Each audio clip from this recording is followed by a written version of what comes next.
The question of the pupil.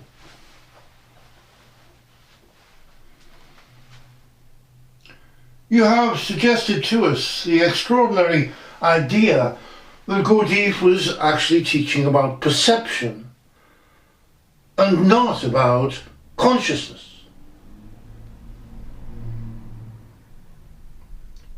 Could you say something to help us distinguish between these two things? That is to say, between consciousness, the idea of consciousness, and perception.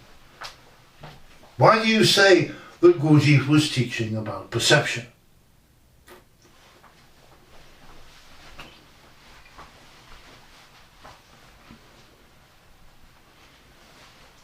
The teacher replies,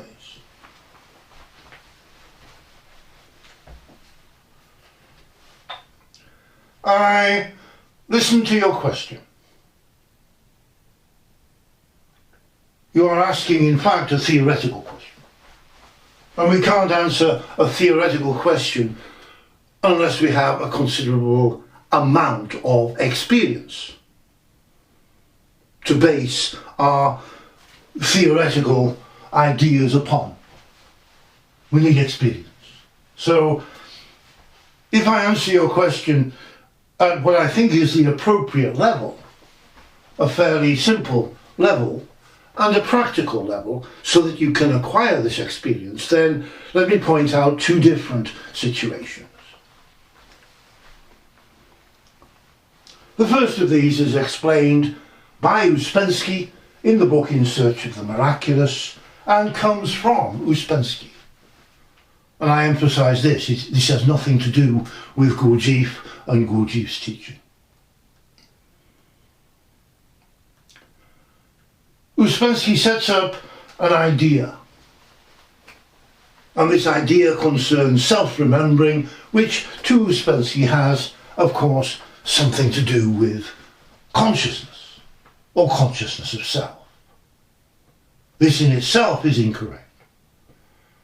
But Uspensky sets up this idea of a double arrow, and this is one of the most pernicious ideas that you could possibly have. But I suggest it to you. Uspensky speaks of self-remembering as being rather like two arrows. One arrow is directed outwards, so that we are aware of the world outside of us, as it were. One arrow is, in contrast to this, directed inwards, so we are aware at the same time of our inner experiences, our inner existence. Now this, for Uspensky, has something to do with self-remembering, which in turn has something to do with consciousness. And I stress that this is not Gurdjieff's teaching. Now we can contrast this with the idea of perception, so that we have something to speak about later on. Perception is looking forward. It's a foreseeing idea. We are looking outwards and totally, there's only one arrow. We are totally engaged in what is going on outside us, without reference to what is happening or what may be happening inside. And we are looking forward. Now this is perception. And this is, in my opinion and my experience, this is the state that we should be in.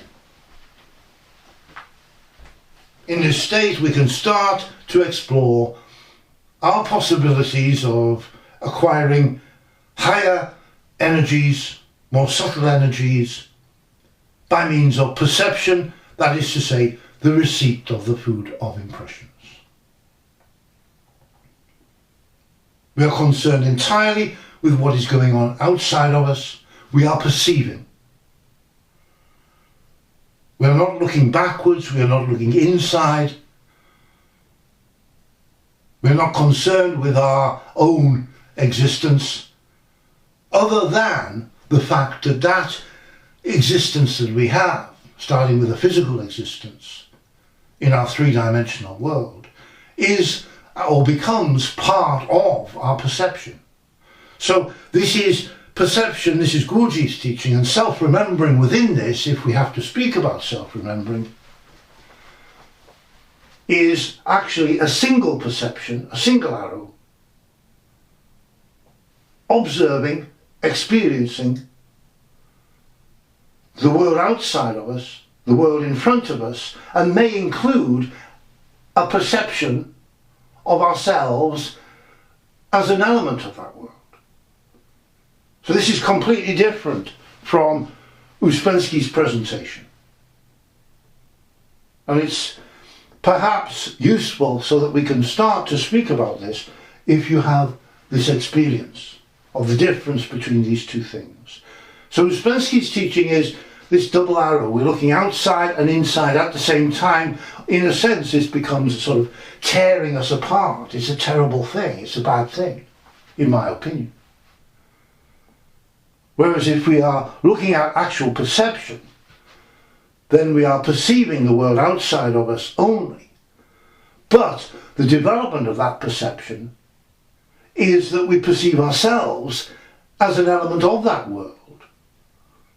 It is just one arrow with ourselves included in that perception. So these are the experiences we're looking for, to compare these two completely different theoretical ideas. Ouspensky's ideas about consciousness, as if this is what Gurdjieff was teaching, and I suspect Gurdjieff's own ideas, and certainly my ideas and my experience, which is about perception. A single arrow, a single thing, in which we have the possibility of developing that perception to the point in which it includes ourselves. We include ourselves in that perception of the world. So perhaps from that you can see something of the kind of experience that at this elementary stage of this work we need to build up. And when we have enough experience, then we can talk further about this in a theoretical sense.